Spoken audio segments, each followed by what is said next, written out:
Well, would you look at what we have here? And that would be Generational Sports, your favorite show, my favorite show to do, Josh's favorite show to do.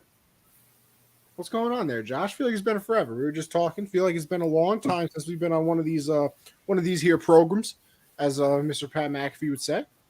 But what's going on there, Kit? You know, just living. Just living normal working life. It does feel like it's been forever, though. I think that's just because Feels so like many it's things been have happened. forever since So many we've things have been happened since the last here. time we were live. But yeah, I've been good. Getting the poop water situation. Oh yeah, I was gonna say, how's your poop water situation going? Yeah, it's still stinky down there. Ah, Flies are coming in more now because ah, it's warm out. Like my ceiling is covering in them right now. But you know, dude showed up today, took a look at it, smelt it, left immediately. So I'm guessing he knew what the problem is and is getting fixed soon. So I don't know. interesting. I really hope it's not the best. But other than that, I've been good. How have you been? I'm a busy man these days, Josh. I'm a busy Mm. man. I just started working with. So my friend for a few years was doing like finance stuff. Is the easiest way I'll put it. In the city, he always like, "Yo, you should come work with me, bro." Like blah blah blah. I think you'd be really good at it. I was like, "Bro, I am not going down to the city every day. Not doing it." And blah blah blah. Eventually, he ended up getting an office like 20 minutes from my house, like a part of like a company and everything like that. But it's like the New York based office. So now I'm there. So it's a nice little 9 to 5 type of situation, commission based. It's Ooh, commission. okay. So you eat what you kill. So your boy I like your boys is on the phone all right, day. Hey, right. you need any capital to advance your business? That's what I'm doing right now. So Okay, that's what good I'm moves. doing. And then this week is going to be something for me because I'm there, like I said, 9 to 5. Or really, it's kind of like because Josh, I'm going to put it in sports terms, considering that's what this show is. I can look at it as a baseball team. You know what I mean? Because we're part of a team, right? But you can be Hmm. the most selfish person ever. It's not like basketball or anything because it's a 1v1 out there.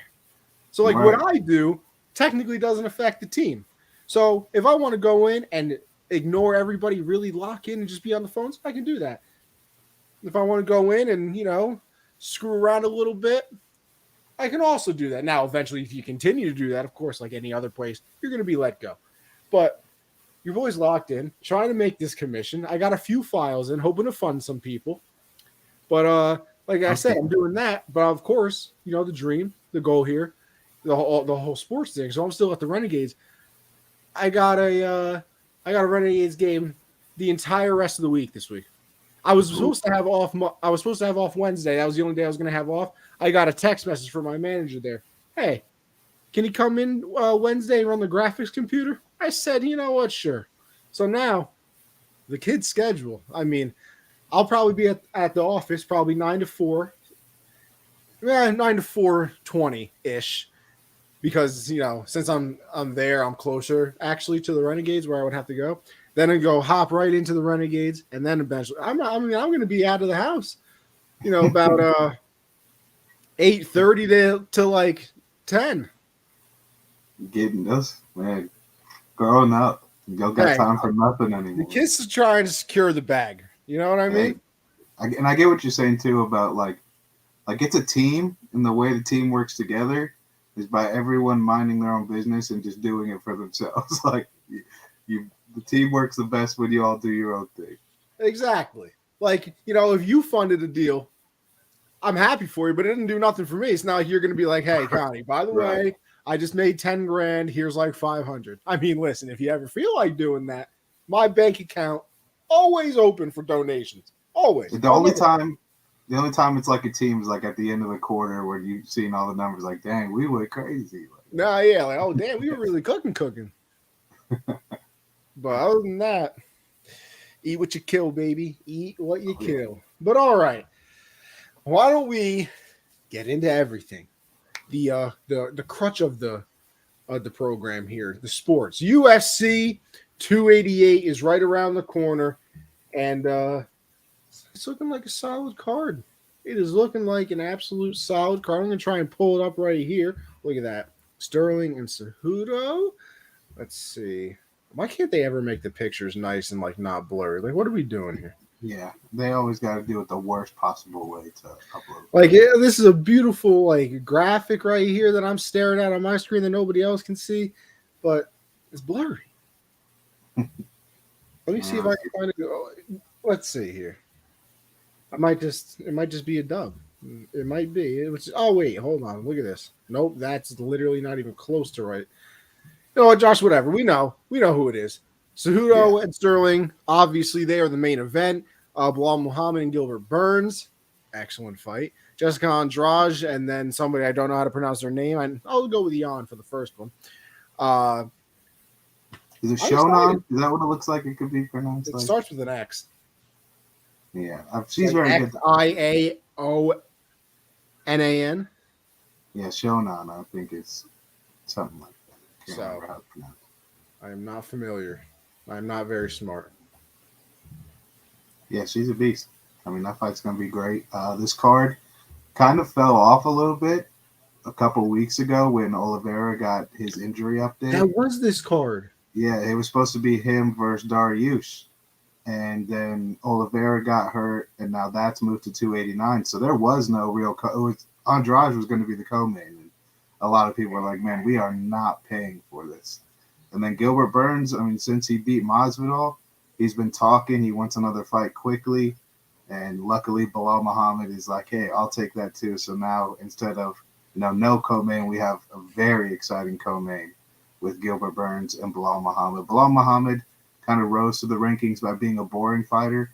But his last fight, I do believe he fought Dariush, who Oliveira is fighting next. And he just beat him up the whole time. It was a great fight.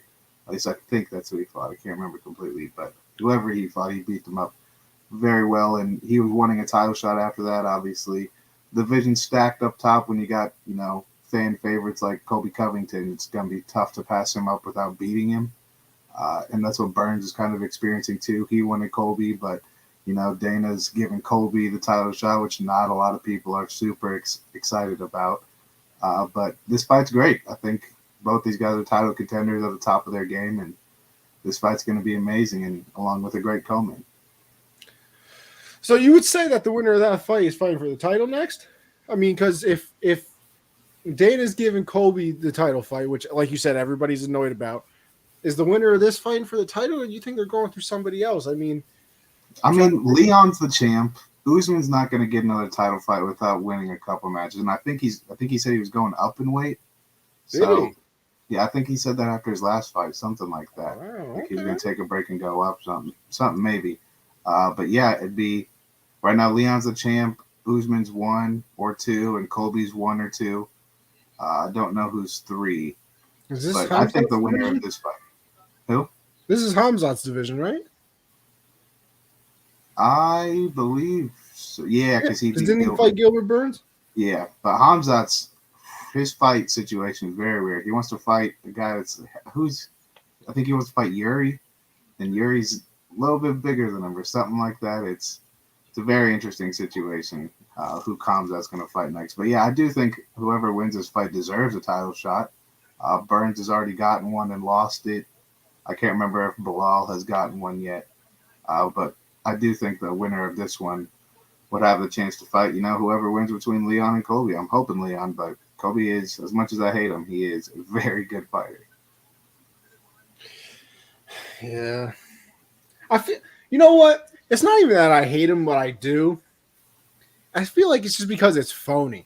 And, I understand it's because you have to sell the fight and everything like that. And it's also, a thing like I was talking about before on a much different scale, obviously. But, the more pay-per-views you sell, the more money you're going to make, blah, blah, blah. But I just hate the fact that you got to be fake to do it. The whole, Trump-loving, annoying Marty fake newsman. All right, bro. Because before you were like that, and then you were like, oh, wait, I'm not getting a lot of pay-per-view buys. Let me start annoying people. And, if you were just annoying to begin with, I would have respected it more. For him, in his situation, it was, I agree. I hate that, you you are a very skilled fighter, but now the reason you're getting all these top fights isn't just because of your skill; it's because of this character you play. But before he started doing all this, he was a very nice fighter and That's what I'm saying. It's polite just guy. so fake. But then his career, he started losing. His career started going this way. And he's like, you know what? Let me throw on the MAGA hat. And that stock just started to rise just a little bit more. Then he started winning. So, I mean, it saved his career, but I agree. It's kind of annoying how it happens like that. See, like it's even with Cejudo, I should say. He's corny. Yeah. But like at least that's actually who he is. He really, steps up to the microphone and thinks he has bars or something like that. Like, no, he's corny as hell, but that's just the person that he is. So, like, I can kind of almost accept it that way. But when it's just like, oh yeah, I got to be this person for now, like I would love to see Colby after he retires. And like see if he's the same person, because like you don't have to sell anything anymore, right? You can just go back to being whatever person you truly are. I wonder if it might just be a switch. It might be like wrestlers and things like that.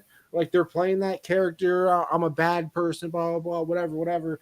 And then it's like, oh wait, I don't got to sell fights anymore. Hey, how you doing? Like Let me help you across the street. Kane, who's like literally like from hell in the WWE, but then he's a mayor. Now he's the mayor of like Knoxville or something. Yeah. Like, I guess whatever helps you sleep tonight. I guess we should pick some winners here, though, huh? Yeah, let's do it. Where do you want to go? Bottom to top? Yeah, we'll start bottom to top. I just don't know anything about the other woman in this fight, so I'm going to go with Andrade, just because I know her more, and that is straight me being unknowledgeable on the other woman. I'm pretty sure it's pronounced like Shonan, or I don't know. I'm sorry I'm mispronouncing it, but she's a very good fighter. Been killing people for a while. I'm gonna go with her just because Andrade feels like she's kind of hit that Tony Ferguson part where you're not gonna get a title shot, but the people who want one are gonna go through you. So she's in one of those weird spots where she just keeps getting the top contenders like on their rise. So I'm gonna go. I don't think Andrade's gonna get it done this time. I'm gonna go with Bilal Muhammad in the next one. I'm gonna go with him. He's looked good, and I really enjoyed his Joe Rogan podcast episode. Yeah, he was good on there. He was good. I'm gonna go with Dorino. I'm going Gilbert Burns. He's not the more fresh fighter, obviously, because he just fought last pay-per-view against Jorge Masvidal. But I think he's just in a groove right now. After that Comes Out fight where he felt like he won it, he's just kind of been killing everybody since. So I'm going to go with Gilbert Burns. That's going to be a great fight, though. I'm excited for that one. I'm very excited. And then, obviously, the main event of the evening, as Bruce Buffer would say, is Aljamain Sterling and Henry Cejudo. I'm going to go with Sterling in this. Overall, like I'll say this, not even overall. I think if Cejudo was active up into this fight, I would pick him. But I think it's just maybe if it's even just an ounce of that ring rust, or like an ounce of like, oh, this dude is a little bit faster than like the people I was going up against before, or anything like that, I think I would have picked him. But like now that he's had the time off, and obviously he didn't get a tune-up or anything, right? Like he hasn't fought at all. No, he didn't. No tune-up, nothing. He's just like Sterling. What's good? Yeah, so, I mean, I'm gonna go with Sterling in this, and then hey, if I'm proved wrong, I'm proved wrong. But hey, you never know. Yeah, I think if Cejudo would have had a couple tune-ups, maybe like just throw someone in there, let him get back into the octagon a little bit. But to not fight for years and then to just step into Aljamain Sterling, who, is the first person in a long time to make Petr Yan just look normal and not dominant. I'm going to go with Aljamain too. I think even if Cejudo was, a couple fights in, I'd still go Aljamain just based off his performance the last couple fights. He was kind of flawless the last fight against Yan. But, Cejudo, I don't know. I feel like Sean O'Malley probably deserved, or Cheeto before his loss deserved a title shot before Cejudo, but I get it. He's a legend. To one of the few people to become double champ. But this fight should be very good. It's going to be very interesting to see Aljamain's takedown defense against Cejudo. I think that's going to be the big key to this fight. But we'll see what Cejudo looks like and what his game plan is for this. But I'm going with Aljamain too.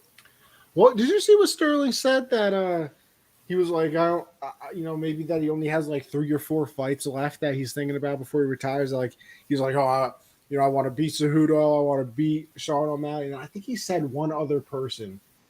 I can't remember who he said, and he was like, and then I might just be done.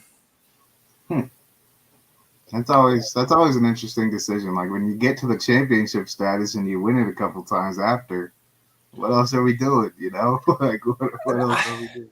I feel like I understand the whole like wanting to go out on top thing, but like unless like I feel like if I was a champion, I'm fighting as the champion as long until I lose or I win a very close decision where it's like, bro, my skills have really just fallen off and I was lucky to get that win. Right. You know what I mean? Like I would fight until I got beat. Like if I was even thinking of retirement, obviously, like if I wasn't thinking about retirement, you just move on, whatever, you're taking out, sucks to suck. But like if I was, still wanted to continue to compete, my thought process, I'm fighting until I lose or I'm fighting until I win like a split decision. Because then at that point, maybe I'm like, bro, I was dominating people before this. Like I was unbelievable. Now I'm winning split decisions. Nah, I can't have that. I'm gonna hang it up here. Because like I do understand the people that want to go out on top. Like obviously Payne went out with the Super Bowl. I don't think he really had much of a choice. He was not very good anymore. Ray Lewis did, I believe, right? His last year. Michael Strahan did. I think that was the 2007 year. I'm pretty sure David Ortiz win like an MVP or something in his last year, I want to say. I don't know. Can't remember. But I don't know. I find it a little strange that he was just like, and I feel like it kind of came out of nowhere too. He was like, maybe 3 more people that I just want to destroy and then I'll leave. I was like, interesting thought process there, bud. Still UFC related, but it also came out of nowhere. TJ Dillashaw retiring. Did you see that? I did not see that. Yeah, he retired because. Do you remember his fight? Who was he? He fought with his shoulder, right? Yeah, Aljamain with his shoulder. Out? Yeah, and the first surgery didn't go well, and so he's been getting a couple surgeries since, and he's forced to retire because the shoulder just won't go back right. Like he can't fight anymore. Wow. So he got forced to retire due to that shoulder injury from the fight. It's crazy. That's tough. That's a tough way to go out. Yeah. Like not being able to go on your own terms has to be the worst.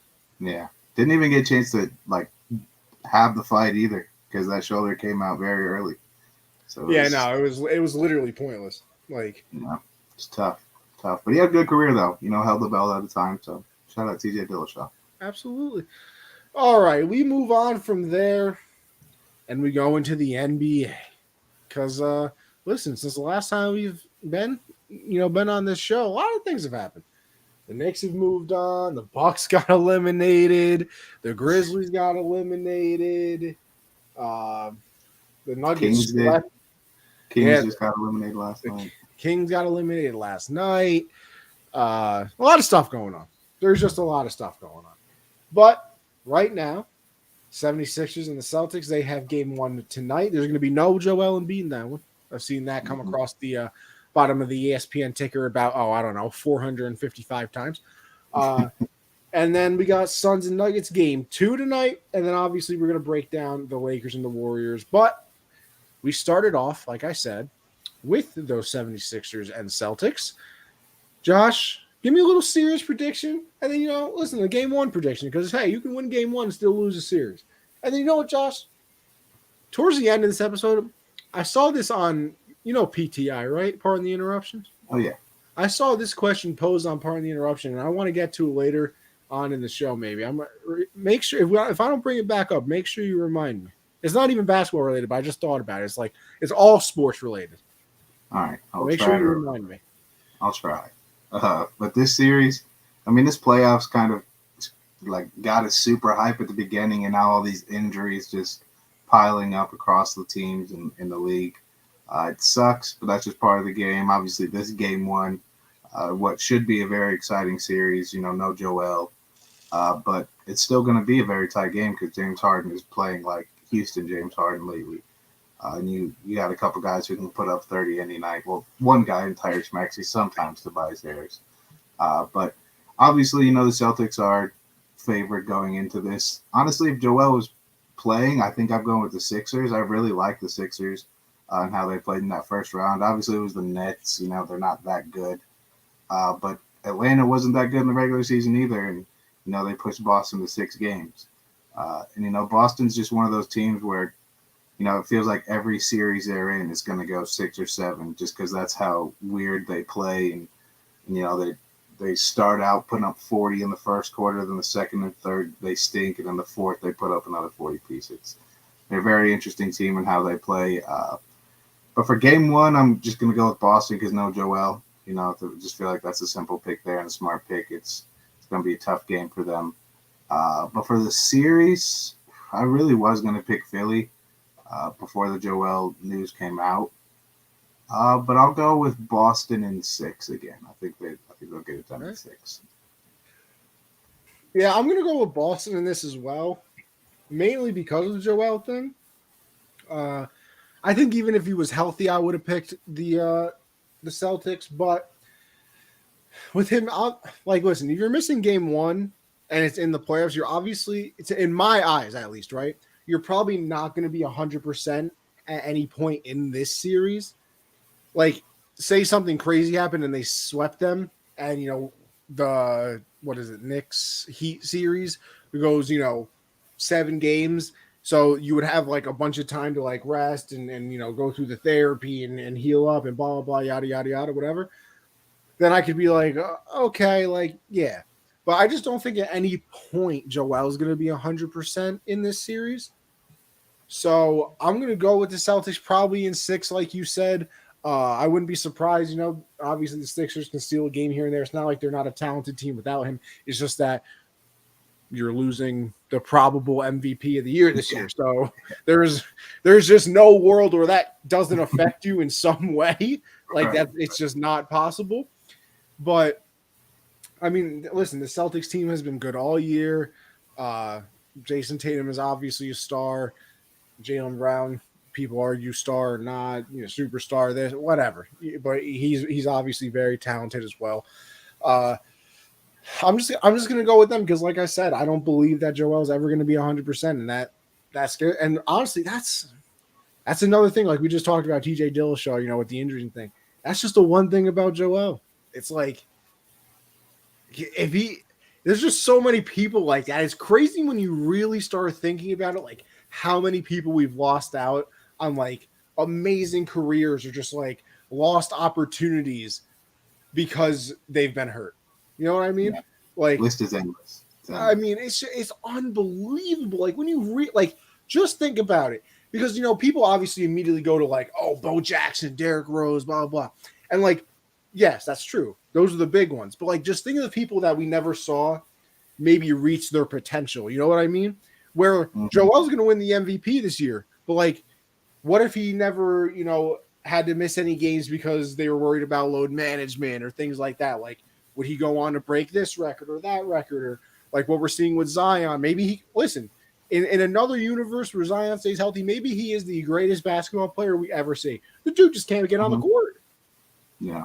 No, I mean, it's so crazy. Look at Lonzo in Chicago right now. Who knows what that team could have done if he's healthy the way he was playing.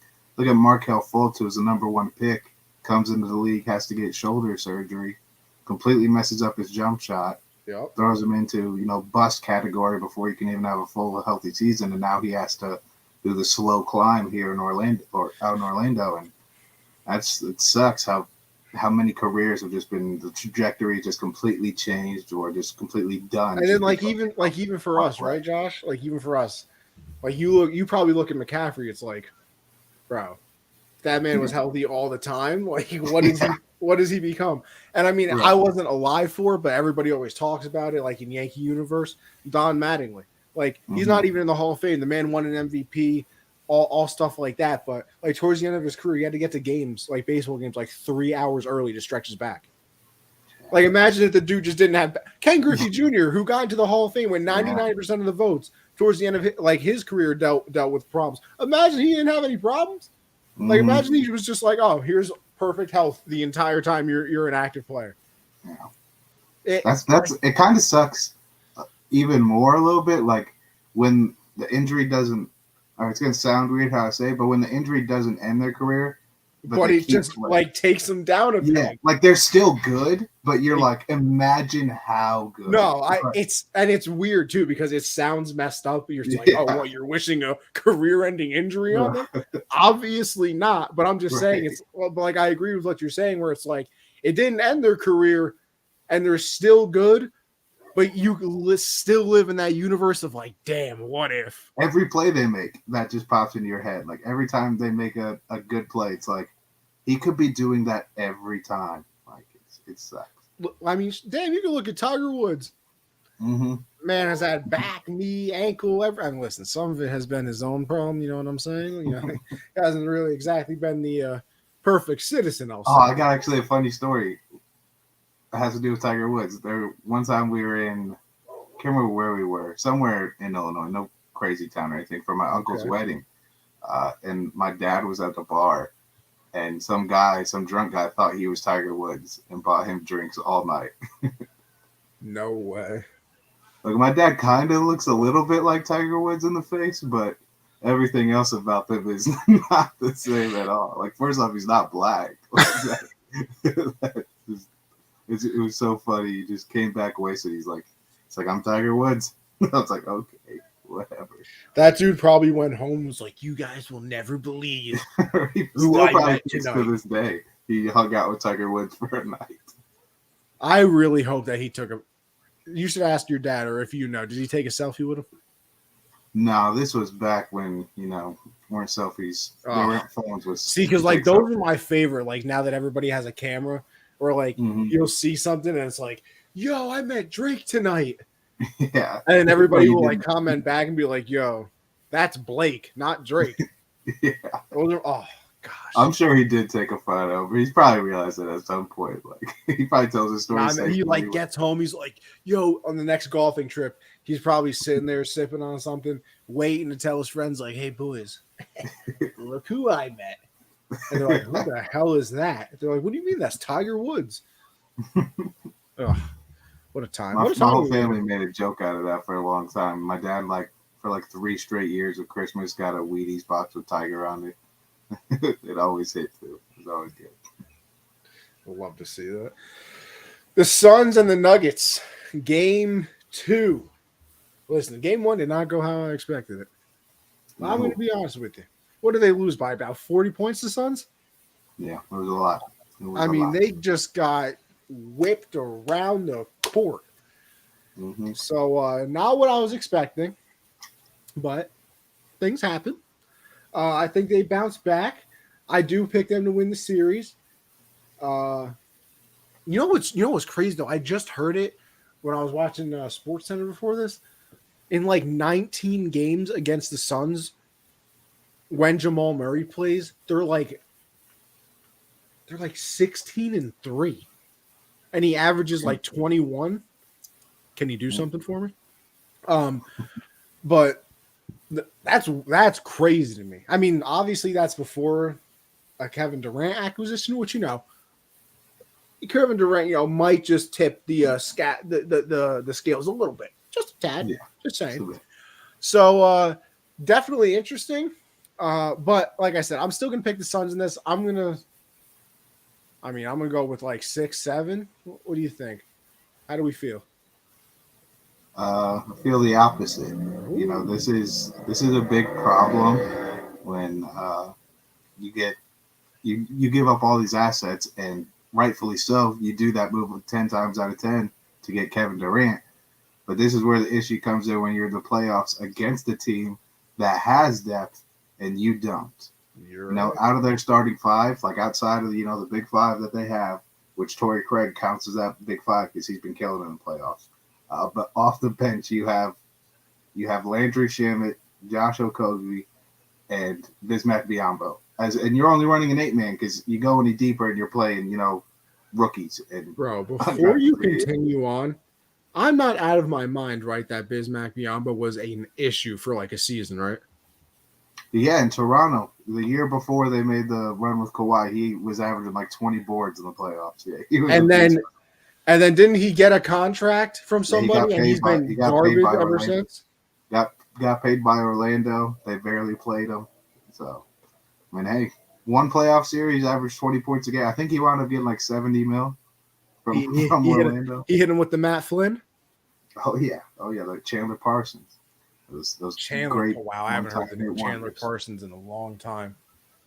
He hit. I mean, that was the perfect year to be an average NBA player and have a good end of the season. Because that was when like the salary cap started going crazy. So Chandler Parsons, Tyler Johnson got a crazy card. That's when Mike Conley was the highest paid player in NBA history with LeBron and KD are in the league. Yeah, that was the time to have a. What a time to be alive. Yeah, but I'm going with the Nuggets. I think they've been playing really well. Michael Porter Jr. and Jamal Murray are looking back to their old selves. And I mean, I just think they're deeper. Like I look at the top dogs. Obviously, Booker's averaged 37 in round one. Like that always happens to me right after a show where I say, "Hey, if you need someone to take a shot at the end, go with Kevin Durant, not Devin Booker." And then Devin Booker's like, "All right, I'm gonna just average 45 for the next." Hey, listen. I said the exact same thing. I just hate how it happens all the time. I should have known. And you know what, Josh? I would do it again. I would too. KD's still taking that shot for me. Best scorer of all time in my eyes. I give him the last shot every single time. Who am I? Yeah. But I think obviously Jokic and KD, top players on each team. Oh, yeah. You can argue who's better right now. And then you look at Booker obviously better than Murray. But then after that, I mean, I'm taking Michael Porter Jr. over Chris Paul and DeAndre Ayton. And then after those two, it's all Nuggets players: KCP, Bruce Brown, Aaron Gordon. They just got so many players that they can play. Zeke Najee's playing well too. I mean, they just got so many players, and they've had this collective group all season, whereas the Nets kind of made this transition to KD. Didn't get too many games with them in the regular season either. Obviously, beat the Clippers, but a healthy Kawhi and Paul George, I don't think the Suns make it out of the first round. I mean, Russell Westbrook had them fighting for their lives late game by himself. The thing that's always, and there's obviously a reason for it, because every team with like a big three or hell 4 or 5 now these days does it, that I will never really understand is why you have those good players, right? And you take them all off the court at the same time. Yeah. Like you're obviously not a deep team anymore because of the trade you made, like you said. So when the Nuggets are going to their bench, that should be your time to strike. And listen, I understand that players are not going to play. How long is an NBA game? Well, like 45 minutes or something? 48? 48. Yeah. 48 minutes? I know they're not going to play all 48 minutes. I mean, listen, it's happened before, and it might have to happen again at one point. But they go to the bench. All right, KD, CP, whoever, whatever. You 3-2 sit, whatever. Booker and Ayton, I'm going to need you guys out on the court. And then, obviously you guys will get the breather. And then KD and CP3 come back in. All right, you guys go sit down. And then, there's obviously going to be timeouts and the end of the quarter where you can get that fast little break. All right, we got the end of the quarter break coming up. Then maybe I'll sit everybody for the last 30 seconds of the quarter. Because, I mean, listen, what can really go wrong in 30 seconds? Now, a lot, if you know what I'm saying. But, at least they're getting that, 30 seconds, a little bit of a TV timeout break because of the quarter change, and then put everybody back in. But, you always see it now where it's oh, they're going to the bench. All right, we're only going to leave, CP3 in. Yeah. Yeah. You got KD and Booker. Just 2 and 2. Figure it out. 2 on, 2 off. 2 on, 2 off. I would literally do CP3 and KD, and then Devin Booker and Ayton.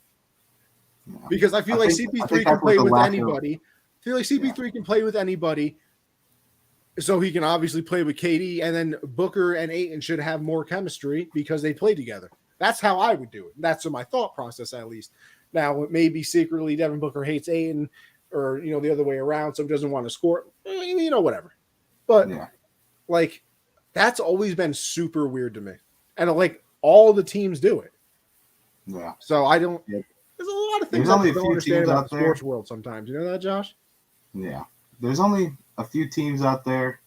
Like it's very tough when you're not deep to try to figure out that rotation and get it consistently. Because you got to figure out like who's hot tonight, who's not, and then you got to see that happen a couple times to figure out the right way to do that. I think the Suns only played like 13 games with this new team, like fully healthy in the regular season, and that's not enough time to figure out like, okay, if Book's hot and Ayton's hot, like here's what we should do. They stay on. Like they haven't really had time to figure out that deep rotation. Whereas you look at a team like Boston, they've been together the whole season for most of it, pretty healthy for the whole season. So they figured out like, oh, when does Brogdon come on? When does Derek White come on? And how long should Al be out there? Like the Suns they haven't really figured that out completely, but it hasn't hurt them. I mean, they just won a playoff series. That's what the talent speaks about is that they can still win a series without really knowing completely what their identity is. So it's going to be interesting to see how they do that in this series. They did not do it well in the game one. It was kind of exactly like what you were saying. There were so many, stretches where it was Shamit, Okogie, and Torrey Craig out there with Bismack. Like those four shouldn't really be on the floor at the same time unless people are fouling out. Like that's never. Or it's game over and you're emptying the bench. Like, and honestly, like, I know the only way it happens is foul trouble, but there's two options for that. One, before the game, you say, listen, you idiots, you cannot get into foul trouble because we're literally screwed if you do. Or number two, which is what I would do. Listen, do I understand that you have 3 fouls right now in the second quarter, KD? Yes, I do. Maybe some of them were BS. Probably. But I'm going to need you to be out there and just play a little smarter. Like, listen, if you think you can get the block, maybe don't try it this time. Maybe try not to go get the chase down where, you're going to have to jump on the guy's back and whatever. Try not to do that because I really can't let you get your fourth because then you're one away from the fifth. And then when you're on the fifth, you can't play defense. So then you're kind of useless. So, like, this is where like 3 fouls in the second quarter, I'm calling him over. Hey, you on the court, the reaching stuff, stop it. Yeah, right. Like, don't let them blow by you. But I don't even listen. Yeah. I want hands up, like they teach you in like 4th grade. Hands up defense. Gotta get the simples, the basics. Josh, I think I'm going to be a coach. What do you think? I've coached like little kids before. I get too angry. I don't think I can. Yeah, I think that's going to be my I think that's going to be my issue too. But I think I can. You know how good I am at Madden? I think I could take I think I could take the high school football team to a whole new level. It's a lot easier said than done. Listen, Josh. Kids don't listen, man. These kids do not. Oh, no, they're going to listen. The scheme is there. The expectations are there, but these kids, man. Oh, no. Yeah, Josh, let me tell you something. If they're not listening, they're running hills. Yeah, and then they don't like you anymore. That's really good. I don't need them to like me. I'm not here to be your friend. You're the coach that everybody's like, God, I'm glad I don't got to play for him anymore. Bro, I used to have and it's funny, maybe it's because I'm fat. This could be the answer. But I always hated like the coach that ran our conditioning when I played like Mighty Mites in D1. I always hated him. Maybe it's because he ran the conditioning and I was a fat little chubby kid. So like I just automatically hated him because he was making me do, leg lifts and stuff. Maybe that, My sophomore year, we brought in a new defensive coordinator, and the man was like literally like a drill sergeant in the military. And I got so lucky that year because I was a quarterback, and our coach was so chill on our quarterbacks. Like that's literally all I did in practice. Me and the varsity starter, we just played catch and played, hit the crossbar in the bucket. And everybody else is doing burpees. It's just me and him just playing catch, and everybody's doing burpees, sprinting 100 yards, bear crawls. This guy's yelling at him. We're just like, I bet I can hit the crossbar before Get you. under the wire! Get under the wire, kid! Crawl! I was so happy that year. I was like, God, this is the best time. Best decision I ever made was not having to do that. My dad was just telling me because our baseball team was never good, honestly. And then my middle brother, was on the first team that ever won sections for us. And I guess my dad went to a game because I guess he was bored. And apparently our baseball team this year is ranked like 4th in the state. Yeah. I was like, when the hell did this happen? I guess they're like 10-0 right now. And like Okay. the center fielder and like second baseman are committed to D1 schools. And I was like, bro, I might have to go back to the high You school and be remember I like, told hey, you about the girl that on our girls basketball team? yeah, that you went told me crazy she's state? dirty. She just committed to Colorado State. Josh, and you're telling me you're not going back to your alma mater saying, hey, I do a wonderful podcast. I'd love to have you on. Maybe this year, maybe before the season or during the season or something. It's basketball. Isn't your season already over? Yeah, but she's only a junior. I'm talking about next year. Ah, okay. Yeah. Maybe I should go over to the baseball field that year. See, you guys are coming to some D1 schools. Yes, sir. You know, just pointing out, I did go to the school as well. All right. Let's see. What do we got next? Lakers and the Warriors. Woo! Man, you're telling me that maybe sports is rigged. Lakers, the Warriors couldn't win on the road all year. Now they win a game 7. And then the Lakers were trash for the longest. And now they pick it up in the playoffs and all that, beat the Grizzlies. Also, Dylan Brooks. Like, listen, brother, I'm all for a villain arc. I really am. But like, you also have to be decent enough to have the villain arc. All bark, no bite. Like, the Joker is a good villain because the man is a demon. It's not just because he wears face paint. Like, Thanos was cool because he really wiped out half of the population. Not just because he was purple. Like Dylan Brooks, I'm gonna need you to do a little something before you're over here talking about, oh, nobody scares me. I'm not even a LeBron, big fan over here. Don't talk about my guy type of person. But like, you're gonna poke the bear. At least have some snacks to throw away to get him off your trail. That was such a weird situation because he's just nonstop talking trash early in the series. Like, I don't respect you till you give me 40. All that crap. And then after LeBron dropped... the last game, didn't they win by 40? Yeah, they did. But after LeBron dropped the 20 and 20, Dylan Brooks comes out and he's like, oh, well, the media wants to paint me like a villain. I'm like, no, you painted yourself. And then he deletes all his IG stuff. No, man literally took a skips media. Like, bro, if you're going to talk and just keep trash talking LeBron James, and then LeBron does LeBron things, you can't be like, well, you guys did this, not me. Like, no, bro, you poked the bear. That was your fault. Like I said, if you're gonna poke the bear, at least have some snacks to throw off your trail. Right. Or do something. This man just charged at him, just ran at the bear right after. Ran at the bear with a pea shooter. Yeah. Hell no, I'm bringing a double barrel. Bizarre situation there. Bizarre. He's probably gone too. Probably out of Memphis. I mean, if you're the Grizzlies, would you want him back? Is he worth that headache? Well, he might be cheap, so he might bring him back. That contract isn't going to be too amazing. I don't know. It's going to be interesting. He's a good player. It's just you try to do. Is he good enough to be worth the headache? No. Like Draymond is a guy where it's like, okay, we can keep him around because he helps us have a good defense. Dylan Brooks is like no, but like if I'm a manager or GM, I'm like, shut up, bro. Like, no, I'd be like, shut up. Why are you speaking? Yeah, why? Like, who are you? Like, don't talk. Like, there's a reason you're open. You ever seen that video? Wait a minute. Who are you? Like, shout out to Wobe on Twitter. He always tweets it every time Dylan Brooks plays. He's like, Dylan Brooks is open and ready to shoot. He just always tweets that because Dylan Brooks just always left open, just always ready.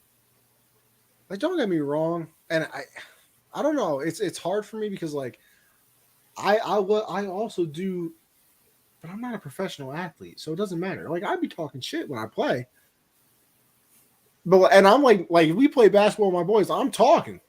I'm not even Hmm. good, but I'm talking. Everybody's little than me on the court. They're all down Yeah, here. baby That's what I body, go to. little Look, baby bodied.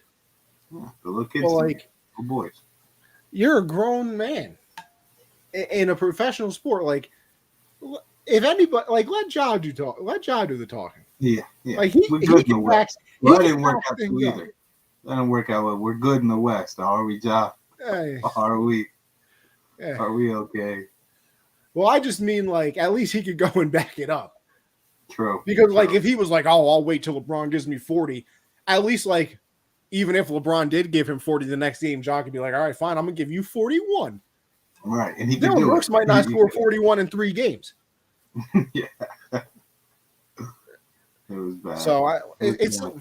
like listen, I'd really leave the trash talk to like listen, if Steph ever decided to become a trash talker, hats off. KD, hats off. Like all those players, go ahead. If you're like a little, a little mouse on the side, Hmm. I'd probably just keep, biting on the cheese a little bit. Don't go for Yeah. the, Be don't go happy for to the, be here. Happy you're invited. I'm just here so I won't get fined. Right. Yeah. Learn You know what from I'm learn from saying? one of the goats. Like, calm down, bud. Yeah, Calm but down. this series, you're right. We did get blessed by the basketball gods. You know, one time for old time's sake, Steph versus LeBron. Once again, very happy to see it. In this series, I mean, like it's not crazy to say, both these teams, winner of this series wins it all. Is not a crazy statement. With what, like these four teams are about to put each other through hell. Like Denver versus Phoenix is going to be such a tough series. Golden State versus LA is going to be such a tough series that by the time there's two left in the West, they're both going to be like, all right, like it's Rocky in like the 10th round. Like they're going to be dead by that point. So I think this series, both teams realize, we get past this round, we got a chance to win it all. The Warriors, like you said, to only win like 9 games during the regular season on the road and then win a game 7. I actually had a parlay. I live bet Miami when they were down 5 at half in game 1 and parlayed that with Golden State money line. And then like Miami was like plus 250 at halftime. Jimmy does what Jimmy does. They come back and win it. I cashed out because I was like, I can't have it rely on Golden State on the road, even though I bet on it. I was like, I think Sacramento's gonna win, and I cashed out, and it was a bad idea. But yeah, I mean, 50 piece in the closeout game, Steph, Jesus. I mean, So I'm not. No, actually, that is a stupid question. The Warriors are the higher seed, right?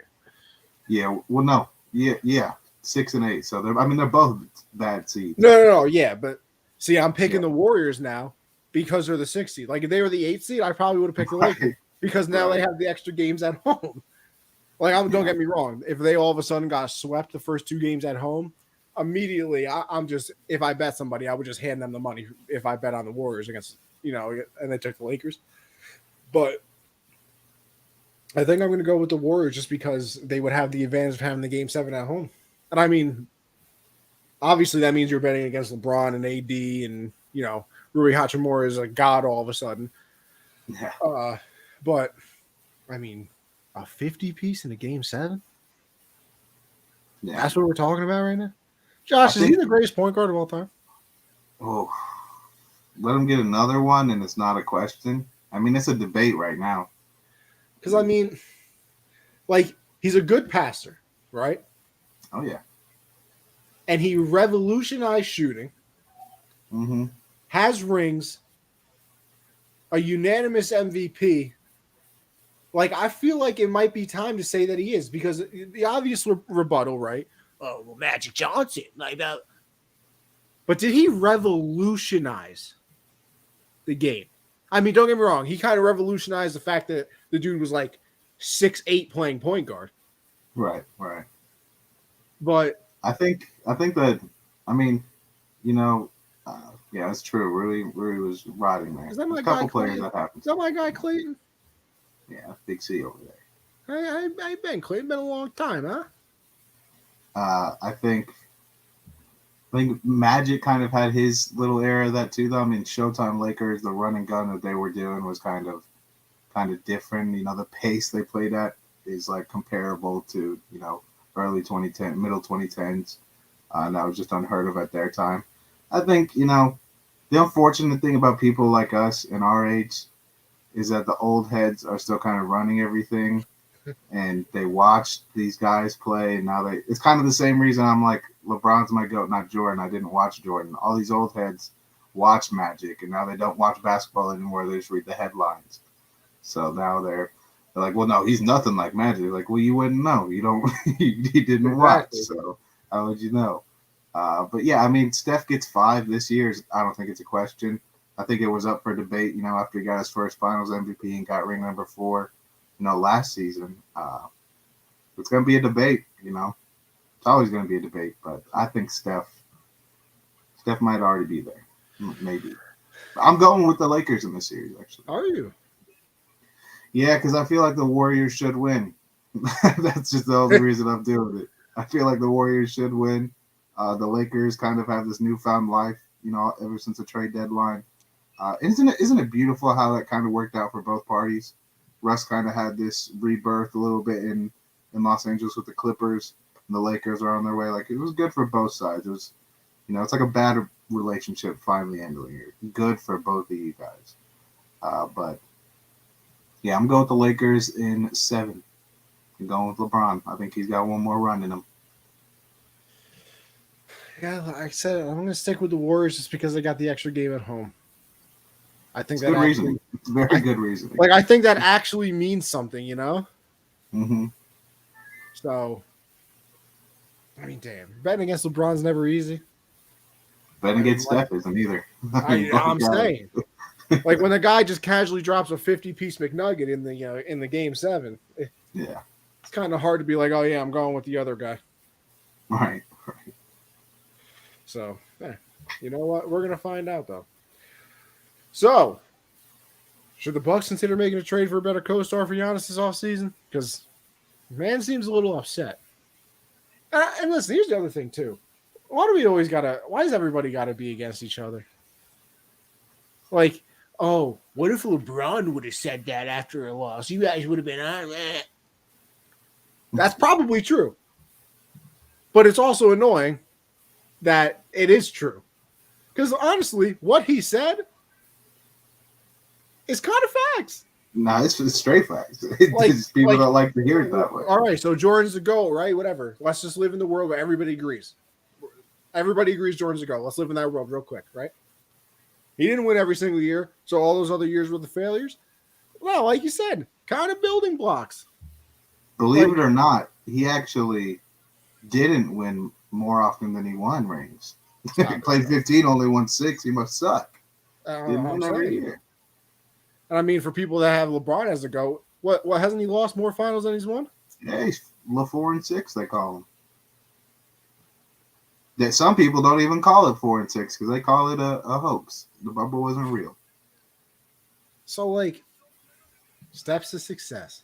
Bars. It is. Like, and Josh, I really feel like we're to blame for that. Our generation is to blame. I'm not gonna lie. Absolutely. No question. The standard is up here and it can't move. It doesn't move. No. It's not even that. The standard is up here, and the time it takes you to get there has to be here. Like, it has to happen right away, and you have to be the best at it. Like, it's like getting fast food and upset it doesn't taste like the best burger ever. It is literally the epitome of a microwave society. Yeah. Like, we are the prime example of a microwave society, bro. Like, if it doesn't happen right away, don't even bother. Mm-hmm. Like, that's why, like, I tell everybody stuff like that. Like what we're doing right now. Josh, do we average, 100,000 viewers? No. Are we trying to, get to that point? Yeah. But like most people be like, oh, I've been doing the show for like 2 months and I'm only getting 5 people. Yeah. Okay. You got 5. It's better than 0. Yeah. Like, you're building something. You think that Joe Rogan was the biggest podcast in the world the first time he ever recorded? Like all those athletes you watch every day, it like that they were great the first time they ever played the sport. Mm-hmm. Like they never practiced nothing. The show would be much better if you guys had a Subway service video above your heads. Nah, those TikToks do slap. Yeah. I love those, like the Reddit stories of like, am I the asshole? Yeah. And then like the Subway service blow them. Or it's just like a GTA, like one of those things where just like the car Which is just the guy. driving over. Yeah. I love that. Man, TikTok is a wonderful thing. I don't care what anybody says. Listen, if they want to spy on me, go ahead. You're not going to find anything interesting, I promise. that's what I'd be saying. Like everybody's you're being tracked by ever. All right. You realize that we all have smartphones. We've been being tracked ever since we bought one. Yeah, I mean, you bought the phone. It started then. That's when it started. People are worried too much. Listen, the only people that should be worried about being tracked are the ones that got something to hide. Yeah, follow me. I mean, I'm just going to the store. You want me to get you something? Like what? You wanna track what I'm looking up? Yeah. Have fun. At your own risk. I'm not worried. You should be. You know what I mean? You might not like some things you're gonna find. But that's not my problem now, is it? The Bucks, I mean, after this loss, and I get people are like, oh, it's 8 upsets won, but you got to look at everything involved with the 8 upsets won. Okay, the Miami Heat are not a regular 8 seed. They were just in the finals 2 years ago, or 3 years ago. They were a shot away from the finals last year. And, they just didn't have a great regular season, and now they're there with the 8 seed. They're not a regular 8 seed. And then, Giannis gets injured very early, game 1. Misses 2 straight games, right? Or just 1 game? He missed 2 and 3? No, I think he only missed the one and then played in the other one. Right? I can't remember. They lost 3. They lost 1, lost 2, won 3, and then they lost again when Giannis was back. I think he missed 2 and 3. But either way, you lose a player like that, and we talked about it when people were trying to compare it to Tyler Hero's impact and Giannis's impact. It's Giannis. He is the team. So obviously that injury hurt them more. And I mean, yeah, it's not good that you lost and you couldn't, win that must-win game with your team healthy. But yeah, Giannis needs some help. And I know it's funny to say because they just won a ring with this basically same core, a couple of years ago, but it's not the same anymore. Chris Middleton does not look like that 25 a game Middleton we saw in the finals run. And that happens for so many teams. Pascal Siakam's still very good, but compared to what he did with Kawhi in that finals run, it's not even comparable. So the question is, what move could you make though? Like what's out there? Who is better than Middleton and Holiday? It's worth getting. Bradley Beal's not. I mean, Kyrie. Are you going to take on the headache for Kyrie? Just give him a good co-star.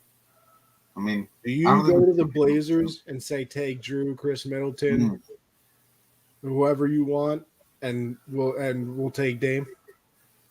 I would do that because I mean Dame and Giannis. Yeah, and this was something I didn't put on the doc, but the Clippers too. We could see the end of the Kawhi and PG era very soon. They have to end that.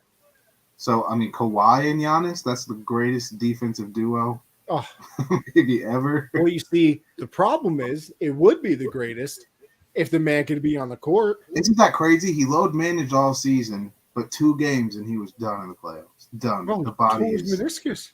He's cooked. He just can't. He can't escape it. See, the only thing that I don't agree with though is, I think it was Stephen A. that called him like the worst superstar of all time. I said they should force him to retire. that's crazy I'm talk. like, damn. Like I kind of understand like his sentiment, I guess. Because could you imagine Steve Ballmer being like, Kawhi, come in here.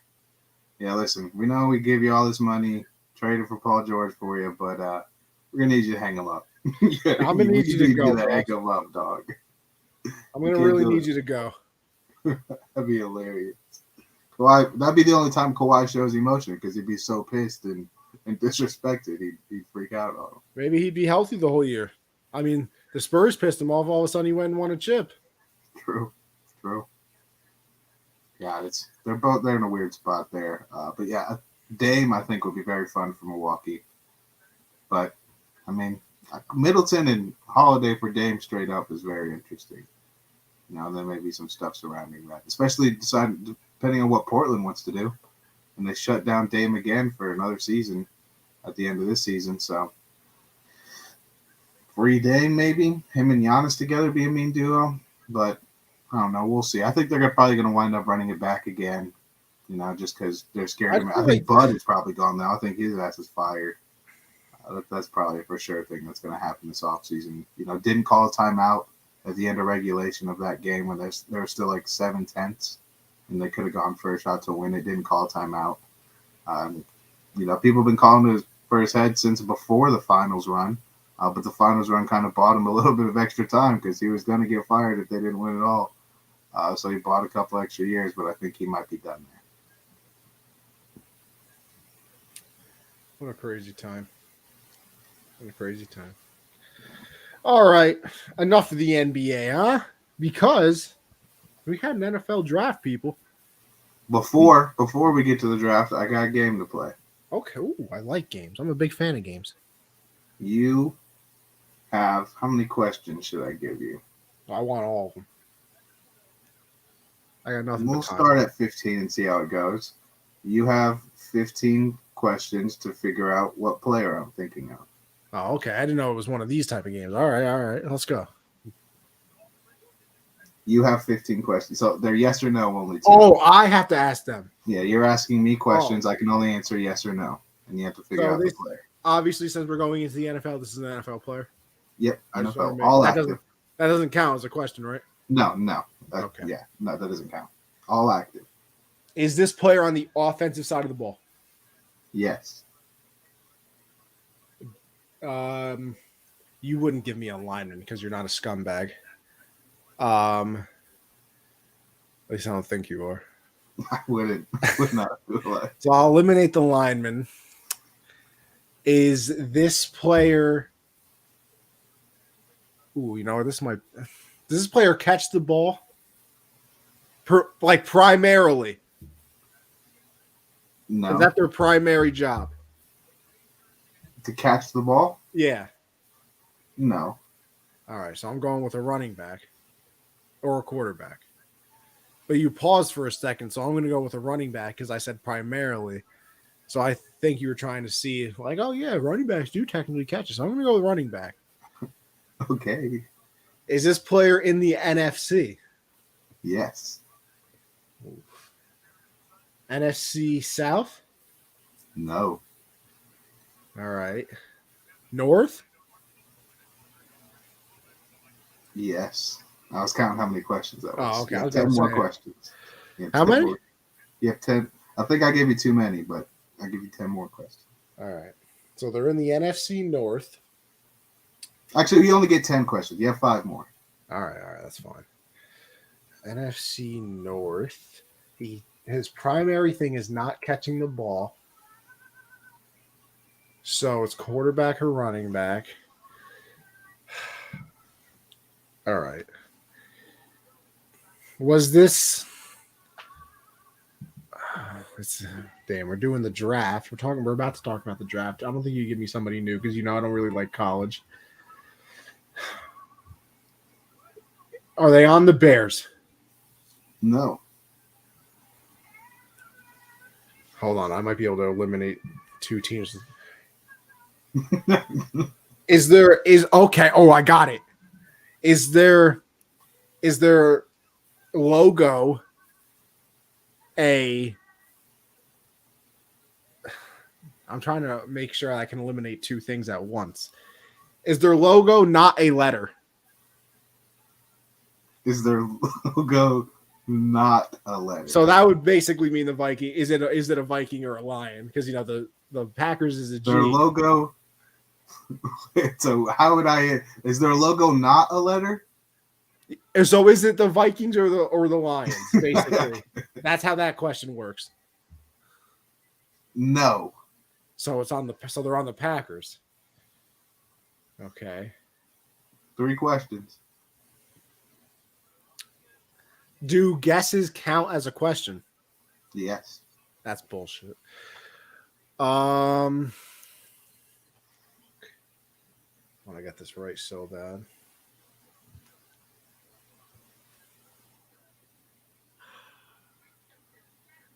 So they're on the Packers. Is it Aaron Jones? Ding, ding, ding. Yes. Oh, yeah. I got one more we could do. All right. All right. This one is tougher. I'll tell you that. All right. Offensive side of the ball. Yes. AFC? Yes. Offensive side AFC. Hold on. Let me. Okay. Ooh. Hold on. Let me look at something here. This man's doing research. I am. Cheating. All right. Is there. Wait a second. What? Why did our dynasty just... What? Our dynasty did something? I just got a notification that said draft has ended. Good luck. You're on auto pick mode. I thought we weren't doing it yet. I hope not, because I didn't draft nothing. I didn't either, but I just got notifications that say that. What draft? Which one? Y'all got one more of them league. Literally just 1 minute ago. You're on auto pick mode because you missed your turn. And then draft is ended. That can't be right. No. How would it end that quick? Yeah, no. The draft doesn't start until May 1st at 10. Why is it sending me a heart attack notification like that? Yeah, I don't know. Okay. False alarm. What was your... You asked... So they're offensive in the AFC. Yep, 2 questions. Is their logo an animal? No. All right, so that cuts out the Jags, Broncos, Dolphins, Ravens, Bills. Okay. Do they have blue in their logo? No. No? No Blue in the logo. Now, okay. So that leaves me with the Bengals, the Browns, the Jets, the We didn't even set a Raiders, draft date, so I couldn't have gotten that wrong. the Raiders, and the Chiefs. Okay. So, do they have brown in their logo? No. All right, so now it's either the Raiders or the Chiefs. This man's strategy is crazy. Wait, what'd you say? I said it's either the Raiders or the Chiefs now. Wait, so your questions have been offense, AFC, animal, blue, and brown? Yep. And you've narrowed it down to those 2? Yeah. Why, is that wrong? Okay. Offense, AFC, animal, all right, blue, brown. Listen. The animal thing, there goes the Bills, the Dolphins. I'm not helping you. I know the player. I'm just saying, like, you only got 5 questions left. All right, but I've just narrowed it down to either the Chiefs or the Raiders. Okay, you only got 5 left, though. Is it a quarterback? No. Okay. Is their primary goal to catch the ball? Yes. Is it a wide receiver? Yes, but hold on. I'm just going to tell you, the Jets are still alive. You only got 2 Oh, questions. wait, yeah, the Jets are still alive. I didn't want you to just completely not have a shot. So I left you with 2 questions, and I basically just told you what team it is. Or did I? That's what I'm saying. John might throw me off my game here. Hmm. I don't forget about the Jets. I live in New York, maybe because they're ass all the time. Um,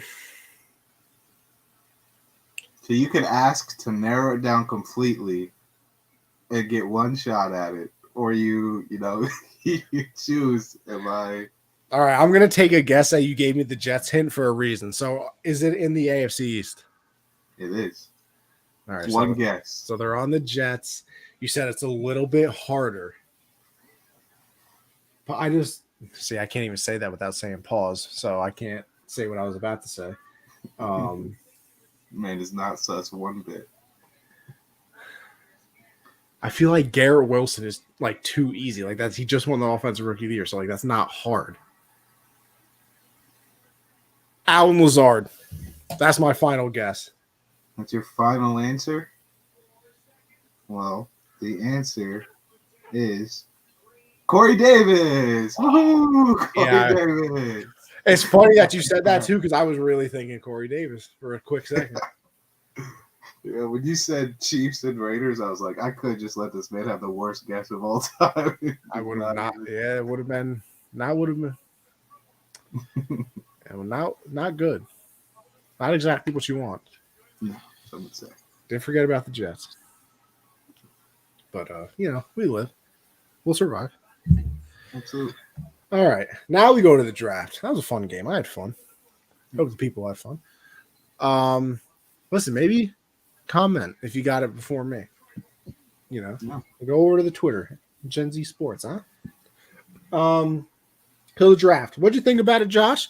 I mean, listen, there were some GMs out there saying that this was going to be like the most unpredictable draft that they had ever seen, and blah, blah, blah, all that. And normally whenever somebody says that, it never lives up to that. This one was actually unpredictable. Yeah. I mean, I guess the first 2 was like, yeah, obviously, with the Bryce Young and the CJ Stroud. But then all of a sudden, the Texans go from, 2, and then they all of a sudden get 3 as well. Yeah, I was like, whoa. So they get, a great quarterback, obviously, that everybody thinks CJ Stroud. And then they get what people think might have been the best, player in the draft. You could choose between Will Anderson and Jalen Carter. You have Jalen Carter drop all the way down to the Eagles. You have, 4 wide receivers taken in a row, which I guess is the first time that had ever happened. You had, Will Levi. What is it, Levi or Levis? Levis. I used to say Levi too until like 2 weeks ago. So is Levis? Okay. You had Levis dropping out of the first round when there was like a 0.01% chance of that happening at the start of the draft. Jesus. You had the Falcons taking Bijan Robinson, which I'm gonna give you a hint, made no sense to me. But it was a fun draft. It was a fun draft, Josh. What did you think of it? Yeah, I do agree. Unpredictable, but not like bizarre and unpredictable the way I thought it was going to be. Set the NFL record too, though, for most trades in a single draft. Really? Yeah, there was like 50 trades. I thought it was going to be crazy, like at the very top, which I mean it was. Will Anderson going to Houston was out of nowhere. Well, except for Dan Jeremiah, like brought that up like a little bit before the draft that it was a possibility. But just the picks in general were what shocked me the most. Will Levis falling all the way to the second round. I could have saw him sliding, towards the 20s, but all the way out of the first round was kind of crazy. And then he got drafted to the Titans, right? Yeah, they traded up to 33. Yeah, so I guess Malik Willis is done. Which is very upsetting for me. I'm team Malik. Because why would you draft him if you think Malik Willis still had something in him? Right, yeah. But but that's kind of the risk of not really the risk of being a quarterback. That's just how it goes. The quarterback needy teams at the top of the draft are going to take their guys.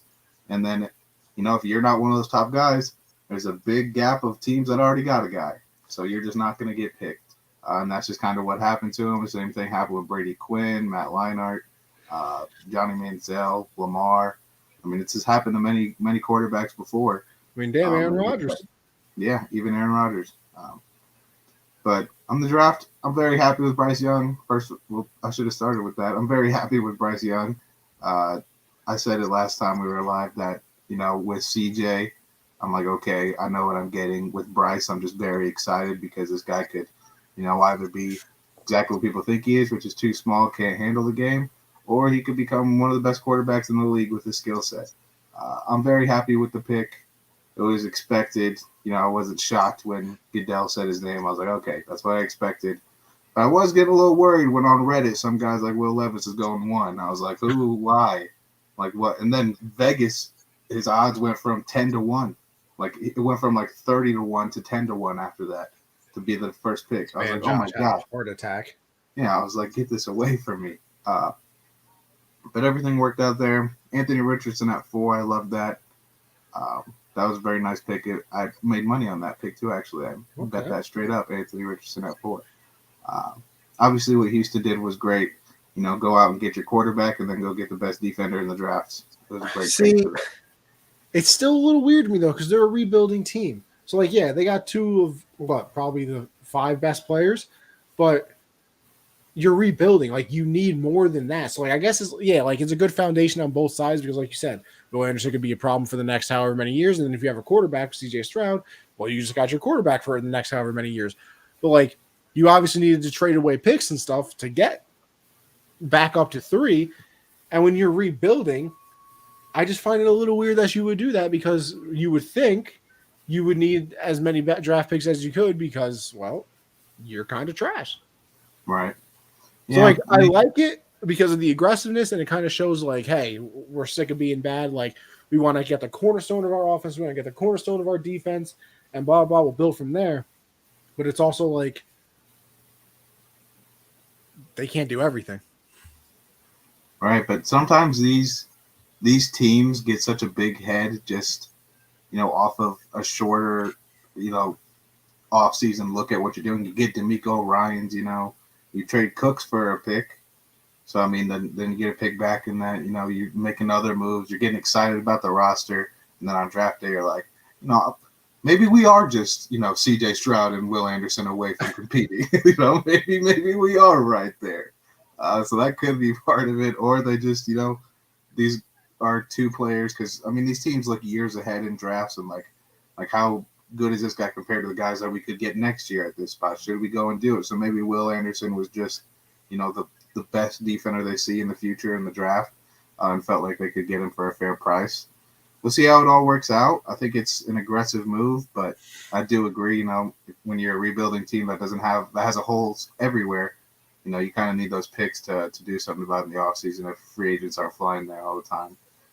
But we'll see how it works out for them. The rest of the first round was just kind of confusing. The Eagles are the rich get richer, which is okay, cool. Christian Gonzalez, who I had going, number 5 to Detroit, falls to 17 to your Patriots, which is maybe the steal of the draft other than Nolan Smith at 30, which the Eagles, again, go out and, it's just a streamline from Georgia to Philly is what it is now. That's just how it's going. They even go out and get DeAndre Swift after that. So, very interesting draft, but I'm happy with what my team did. How do you feel about the Patriots draft? You guys had a decent little draft. I mean, yeah, I saw that. Everybody was happy about the corner that we picked, like you said, because he fell. A lot of people didn't think he would be there. Drafting a kicker and a punter in the same draft, definitely a Belichick thing. I know they drafted a wide receiver, I think. I like that pick a lot out of LSU. I mean, I'm not going to lie. I mean, like you said, this corner might be the steal of the draft, but when I saw Smith there, the wide receiver, I was like, could really use a wide receiver. That's true. He was right there. I was like, could really use a wide receiver on the team. Yeah, I was surprised it took until 20 for a receiver to come off the board. Yeah, that was pretty crazy. And then, like you said, 4 straight. And then the Chargers took the TCU wide receiver. Yeah, Quentin Johnson. Bro. It's just Mike Wallace. He's just a younger Mike Wallace. I'm saying, though, if Keenan Allen, Mike Wallace, and him are all healthy. Yeah, that's a trio. Talk about Justin Herbert. He's about to be happy. MVP season if they can stay healthy. Maybe they'll actually get out of a playoff game. And then like what you said about Bijan too. I mean, him and Jahmyr Gibbs both going top 12. It's kind of crazy. I mean, Bijan, I kind of understand. He's been a beast for a couple of years now. But, I mean, Atlanta is the weird thing for me. Tyler Algier, the rookie you just drafted last year, had 1,000 yards. It's not like you were desperate at running back. You actually ran the ball pretty well last year with him and Cordero Patterson. But I get Bijan could be a franchise guy. Just kind of weird at that spot to maybe not try to trade back a little bit, like to see if he falls a little bit more. But Jahmyr Gibbs at 12 to Detroit, and I guess it makes sense now because they were ready to move off of Swift. Which, the more you think about it, like after watching Hard Knocks, I mean, the way Deuce Staley was talking to and about DeAndre Swift, he's like, you could be the best. You just got to do this, this, and this. It felt like they just couldn't break through to Swift and get that, superstar out of him that they really wanted. So maybe they feel like Jahmyr Gibbs can be that guy. So it's going to be very interesting to see what they do. They kind of got a duo again, though, with David Montgomery and Jahmyr Gibbs now. So be interesting to see how that all works out. But a very interesting draft overall. So who are your overall winners and losers, huh? Yeah, so winners start with, pretty obvious one. Philly, Bro, we talked about it. Defensive line? Are you kidding me? Yeah, I mean, Fletcher Cox. It's Georgia with Hassan Reddick and Fletcher Cox and Brandon Graham. Like, it's just the greatest. I was trying to talk about this yesterday on Xbox, and it pissed me off. So you have to help me here, or else I'm going to be very angry again. Who was the other Georgia guy that they got last year? Jordan Davis. Thank you. Giant beast, dude. Yeah, the dude's an absolute monster. I couldn't remember his name, though, and it was annoying me to absolutely no end. But Jordan Davis, Jalen Carter, Hassan Reddick, Fletcher Cox. Nolan Smith might have been a top 5 pick if he didn't get injured. Like, the discussion would have been like him or Will Anderson, probably. And Jalen Carter was already in that discussion. And they got both. And they didn't really have to do anything but move up and swap picks with, Chicago at 9 and 10. And then they get Nolan Smith at 30. I mean, just crazy. So they're definitely a winner for me in the draft. Houston also a winner, obviously, with those top 2 picks. The Colts, not only because Anthony Richardson, but I love Josh Downs. I had him going in the second round. They wind up getting him in the middle of the third. I think that was a great pick for them, especially because, Michael Pittman is a good receiver, but he's tall, not super, speedy and quick like that. Josh Downs is everything they need to complement Michael Pittman. And then Seahawks. One more Seattle, I didn't put them on here, but yeah, Seattle. I think getting Witherspoon and then getting JSN to put a trio together that is, arguably up there as one of the best in the NFL. DK, Lockett, and JSN. Gino's going to have everything he needs this season. And then you got Tariq Woolen on one side. And they also drafted a running Zach Charbonnet out of UCLA, who I really like too. That was a really nice pick. Good backup for Kenneth Walker that they're going to need. So that's very good. I also like the Steelers draft as well. Broderick Jones out of Georgia, tackle to help protect Kenny Pickett. Also got Joey Porter Jr., who could have been a late first rounder. They got him at the very top of the second round. Very good. And Darnell Washington, because Brock Bowers is the tight end at Georgia right now. And I mean, he's the dude that just every time, because you barely watch college football. When you do watch it, he's that giant tight end just mossing and running everybody over. That's him. But Darnell Washington was wide receiver 2 behind him, and he is also a beast. So I really like that pick. And then the losers, I think I really only have 2 losers. I'm putting the Lions as losers for the draft in general. Yeah, I think the Jahmyr Gibbs pick was very weird. And then to counteract that with going up to 18 and getting Jack Campbell, who you could have got late second, maybe. I mean, I guess not, because you had to. There must have been some news, and he was rising up the draft boards, but still a weird pick, especially with how Rodrigo played last year. Like, you're not that desperate at inside linebacker. You got a guy that, just really worked his tail off to be a good starter in the league, and now you draft another guy. Just very, very weird picks. They kind of made up for a little bit, getting Brian Branch, safety from Alabama, good to help the secondary. And I like the Hendon Hooker pick, too.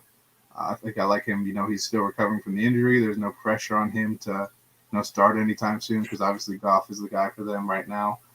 So I think that's a good fit for both sides. I think he can be a great player in the NFL, and there's no pressure on him now.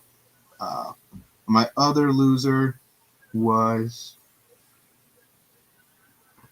Not Green Bay. The Jets. I don't like the Will McDonald pick. That's the only reason they're really a loser for me. I thought the guy at Clemson would have been better.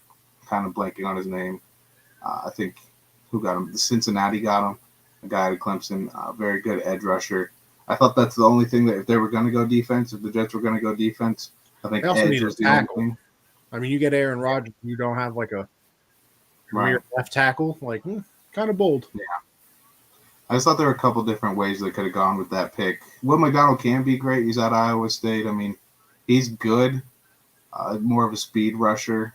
But I just thought there were a couple other ways they could have done that pick. But really, I mean, everybody drafted pretty well. Like, I'm just had to nitpick to find losers. I think everybody. Yeah, I mean, even like looking at draft grades from everybody, like I saw a lot of like A minuses and B pluses, and so I was like, the whole draft. I was like, people actually liked everybody's draft. I was like, damn. That's also due to the fact that this class is just kind of like we don't know. Like there are a couple of players where you're like, okay, this guy is going to be able to play in this league for a long time, but then everybody else is like, he could be the best ever.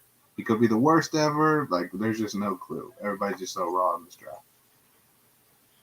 Sorry, I got very distracted as well because it's Game 7 for the Rangers right now. I've been watching playoff hockey. Telling you, I keep telling people this, and like I'm the biggest fraud when it comes to hockey ever because I literally only watch during the playoffs. Well, playoff hockey is the best sport ever, maybe ever. It's like intense, man. It's intense. Super. Like in a Game 7 too. Like I said, I've watched like 3 Ranger games this entire year. I'm locked in, like my life depends on this. Oh, and you know what? Actually, perfect. We're done with the NFL thing. I agree with you, the winners and losers. That brings me to it because what do you think? And this was the question that was on PTI, is the biggest sports disappointment?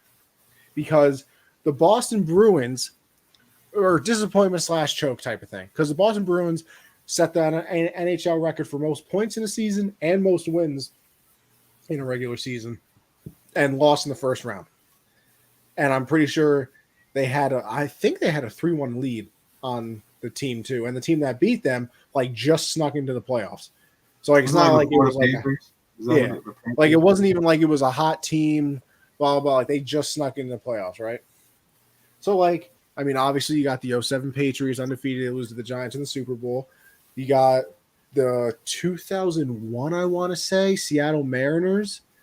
They set the MLB record for wins. And then I think the Yankees might have beaten them in the divisional round. The Warriors, 2016. The Warriors, 73 wins. And then you blow a 3-1. Trying to think of other ones. But I really think it might be the Bruins. I don't know I don't think it's recency bias either. NHL record in wins and points, 3-1 lead, and lost in the first round. Like the Warriors, right? You lost in the finals. You blew a 3-1, and you had the most wins ever, but at least you made it to the finals. The Patriots, at least you made it to the Super Bowl. The Mariners, who set the MLB record for wins, like, yeah, well, you just said that the Bruins lost in the first round too, blah, blah. But they lost to the Yankees, who had just won 3 World Series in a row. And the Yankees in 2001 went to the World Series again. They just ended up losing. So, like, you lost to back-to-back-to-back World Series champions, and they were on their way to a 4th straight. They just didn't win that one. Right. So, like, at least for that, like 3-1 lead, most wins and points ever, and you lost in the first round, I think that's the biggest disappointment ever. Like, if I was a Bruins fan, disgusted. Like in all sports? Yeah, all sports. I think for me, I don't think anything would ever top it either. I think for me, the biggest choke was Anthony Joshua against Andy Ruiz. I think that to me is just always going to be there, because not only because I was cheering for Andy Ruiz, so it shocked everybody that I was watching it with him. I mean, just look at the two of them. Look at Anthony Joshua at the time. I mean, as a team sport, I think this Bruins won for sure. Absolutely. I mean, first round is really like how you were saying. Like, at least the Warriors got to the finals. Yeah. At least the Patriots got to the Super Bowl. This is the first round. Round. You set all these records. Like, yeah, I think as a team sport, it's got to be. I mean, historical season. and it just got cut off right at the beginning. Like you didn't even win anything yet. You No, didn't do anything. they You don't did get any. like the Like whole you're season on was the for history nothing. books. Everyone's gonna look at that season and be like, "Dang, they scored that many points that season. They must have won it, right?" Like no awards, nothing. Lost first round, game 7. Like it's got to be. I agree. And the game 7 was on home ice. Obviously, Yeah, that's you lost tough. like game Boston is 7 hurting. at home as the best team of all time. I think that's the biggest disappointment. It's got to be. Well, listen, people, it's been a wonderful time. I've had fun. Josh, you had fun? Great time. That's what I like to hear. With that being said, I think we're going to head on out of here. And listen, everybody, I hope you all have a good one. You can find me, Anthony Conover _ on Twitter, Gen Z Sports. Obviously, go over to Underdog Fantasy as well. Use code Gen Z to double your first deposit up $200. We got NHL playoffs going on right now, NBA playoffs going on right now. The UFC is going to have a fight card this weekend. MLB's every day. I mean, listen, there's a plethora of things to take a gander on. All right? With that being said, Josh, I turn it over to you, and then we'll get out of here. Yeah, follow me on Twitter at Jolin_4. Make sure you subscribe to the YouTube channel, Generational Sports and Doubted Views. And like you said, code Gen Z on Underdog. Underdog is doing the biggest tournament they've ever done, the most money they've ever given away. Ooh. $15 million total dollars this NFL season. $2 million to first place. One person is going to walk away $2 million. The tournament, $25 entry for the NFL season. You draft your players. They put the best players in the lineup throughout the season, and you go for the million. $25 entry. If you use code Gen Z, you can double that and enter twice. So think about that. You're paying for one entry, but you're getting two. Hey, put 100 in, enter 8 times. Exactly. So here you go. You'll get your chance at $2 million or hundreds of thousands of dollars. I mean, it's a good chance at it, and you get free money just for signing up. So do that and tune in next Monday, 7 Eastern. All right, y'all. You have a good one until then.